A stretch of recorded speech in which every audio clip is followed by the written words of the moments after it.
2 weeks ago, the U.S. launched a massive military operation. The stated goal was total victory.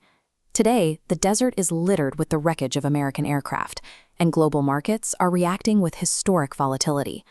The plan, Operation Epic Fury, relied on a single assumption: removing the top tier of the Iranian government would trigger immediate internal collapse. The strategy was to remove leaders, install a friendly regime, and secure vast reserves of oil. We saw this same strategic pattern 4 years ago when Russian forces crossed into Ukraine. The invading military believed their technological superiority would force a full surrender in mere days. Exactly 14 days into Epic Fury, the reality looks different. The U.S. military is losing advanced aircraft, including F-15 fighters and a KC-135 refueling tanker. Over 170 American soldiers have been injured, with the most severe casualties being quietly evacuated to medical facilities in Germany. The U.S. is now pushing for a ceasefire.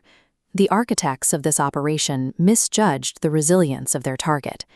Operation Epic Fury has devolved into a quagmire, locking the U.S. into a conflict it cannot easily resolve.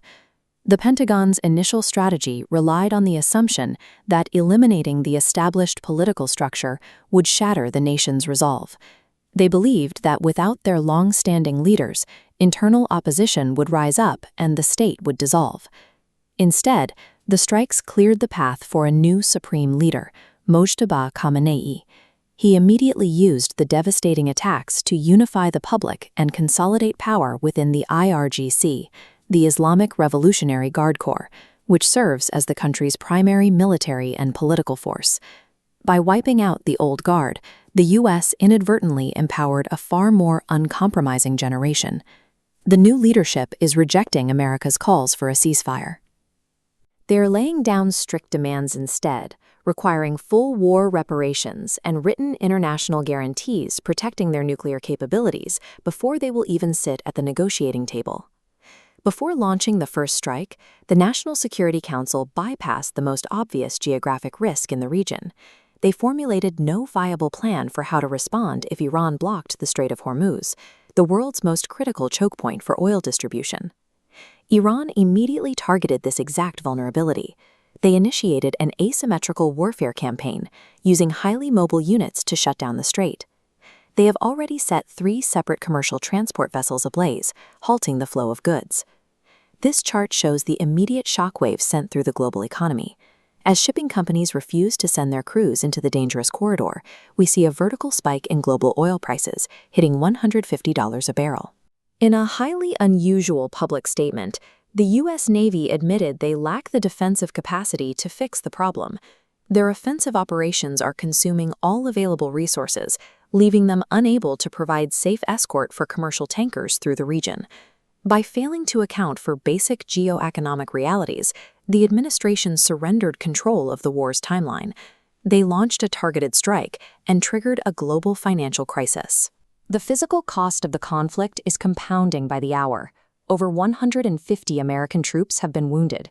Years' worth of ammunition stockpiles are depleted, and the military has lost billions of dollars in destroyed high-tech assets, including advanced drones and crucial radar networks.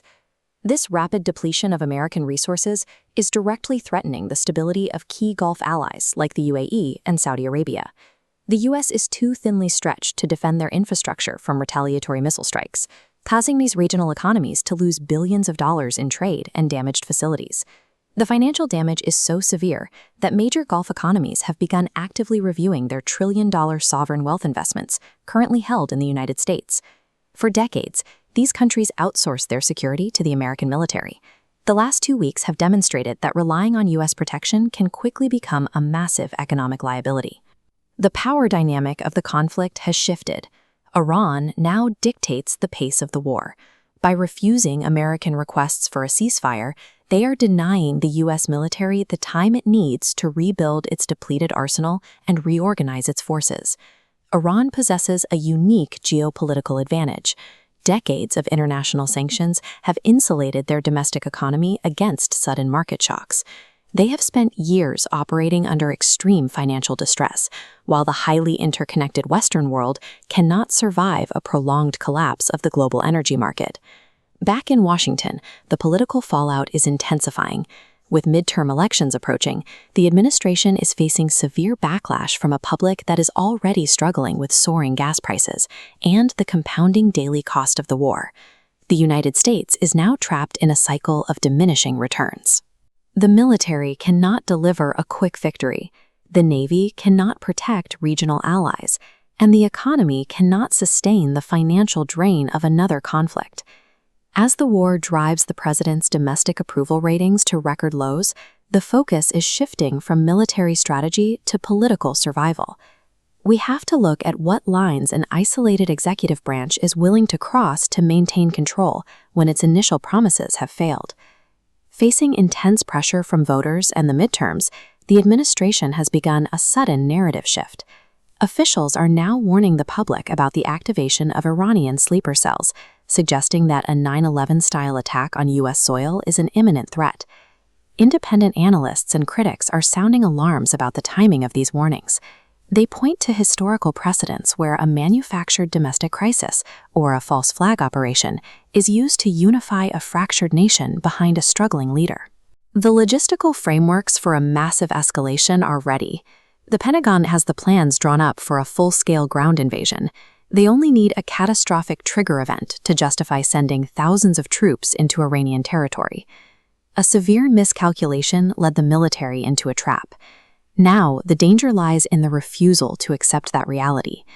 When leaders are too proud to admit defeat, they will inevitably push a localized blunder toward a global catastrophe.